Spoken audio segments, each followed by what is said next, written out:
Chers amis sportifs, chers membres de la communauté Sport Santé Plus, nous nous retrouvons encore une fois de plus pour continuer notre entretien hebdomadaire sur la santé des sportifs. Nous allons voir pour terminer la patella dans une situation de déplacement qu'on peut qualifier une situation de luxation. Nous y sommes. Avant toute chose, abonnez-vous aux différentes pages de Sport Santé Plus, top lancées pour la luxation et les fractures de la rotule ou de la patella.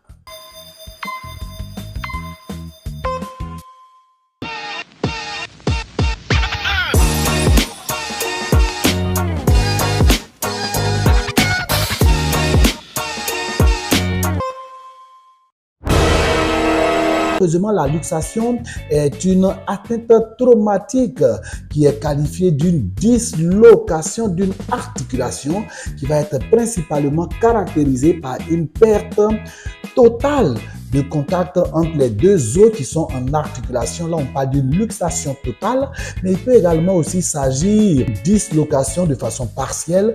Et là, on ne parle pas de luxation totale, mais on parle d'une subluxation. La luxation va correspondre à un déboîtement d'une articulation.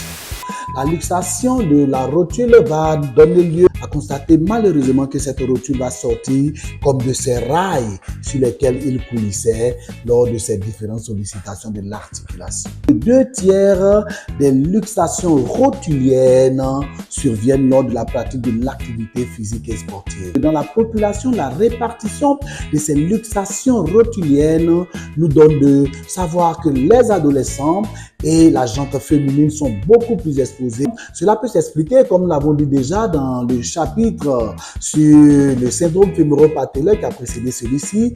Il était question malheureusement dans la jante féminine des constats assez forts de genou valgus qui prédisposaient malheureusement à certaines atteintes au niveau de la rotule.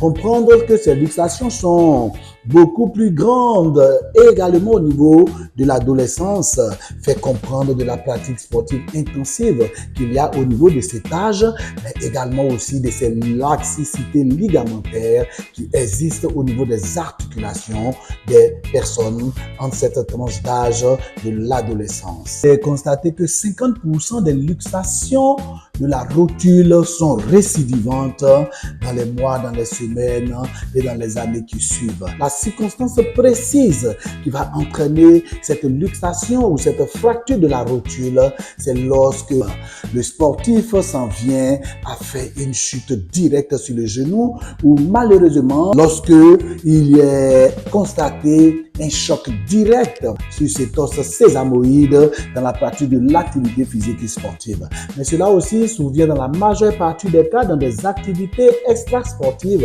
et malheureusement dans les cas d'accidents de la voie publique qui sont d'un niveau de choc assez intense qui entraîne la fracture de cette rotule, sa luxation ou en dehors de sa loge naturelle.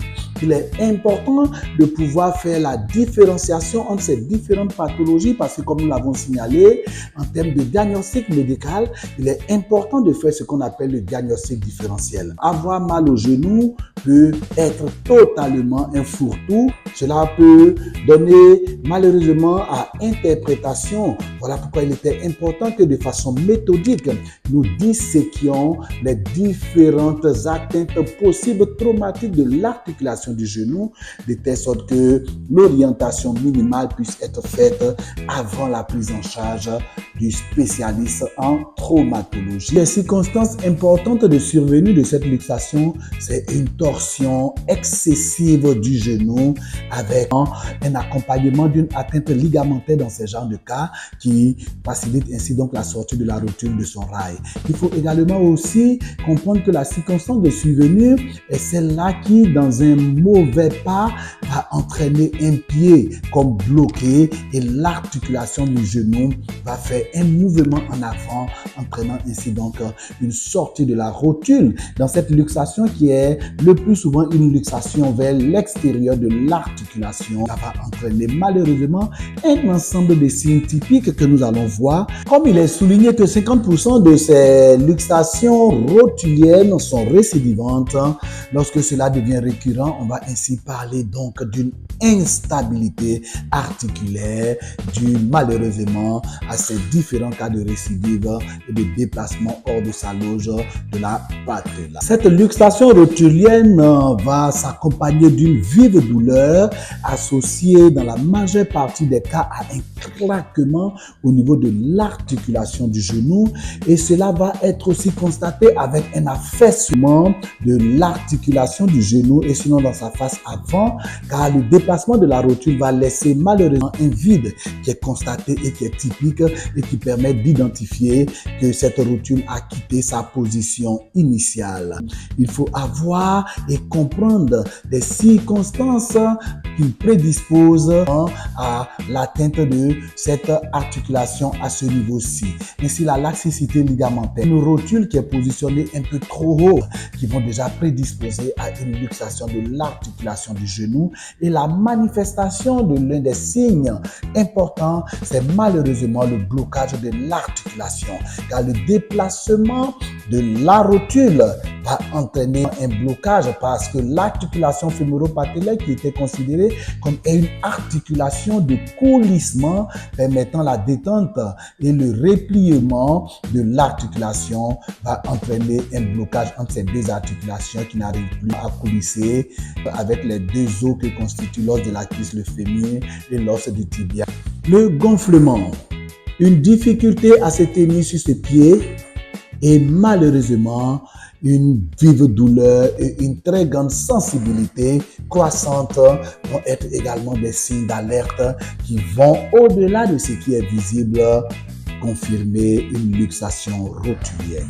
Le gonflement va signifier l'existence d'un épanchement liquidien et le plus souvent accompagné de sang au niveau de l'articulation du genou. On parle ainsi donc d'un hématome qui va être un signe typique du déboîtement de cette rotule qui visiblement montre que la rotule est sortie de l'axe du genou, et là cela ne souffre d'aucun doute lors de ces genres de traumatisme parce que la clinique l'atteste de façon véritable. Cependant, il sera important d'accompagner ces différents symptômes d'une vérification radiologique. Cette luxation rotulienne peut s'accompagner malheureusement d'une déchirure au niveau de ce ligament fémoro-patellaire. Ça peut s'accompagner dans les cas de fractures et de fissures, d'un déplacement osseux qu'il est important de vérifier afin déjà d'anticiper sur la prise en charge. Lorsque l'urgence aura été levée et l'aspect chirurgical aura pris place, il est important, comme nous le soulignons toujours, de passer à une phase importante de rééducation. Aucune réhabilitation au niveau d'une restauration, au niveau d'une articulation ne peut se faire sans rééducation. C'est une étape obligatoire et indispensable qui malheureusement est négligée par certains sportifs.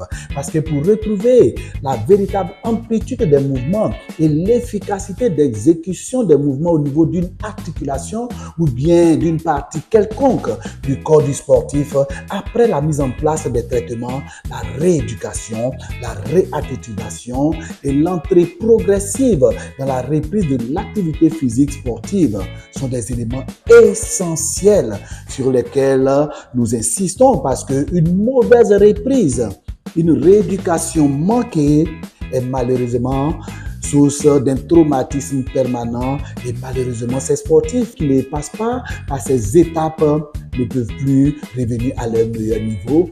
Un boulon desserré a été serré, mais pas dans un contexte qui permettait la reprise totale et efficiente de l'activité physique et sportive.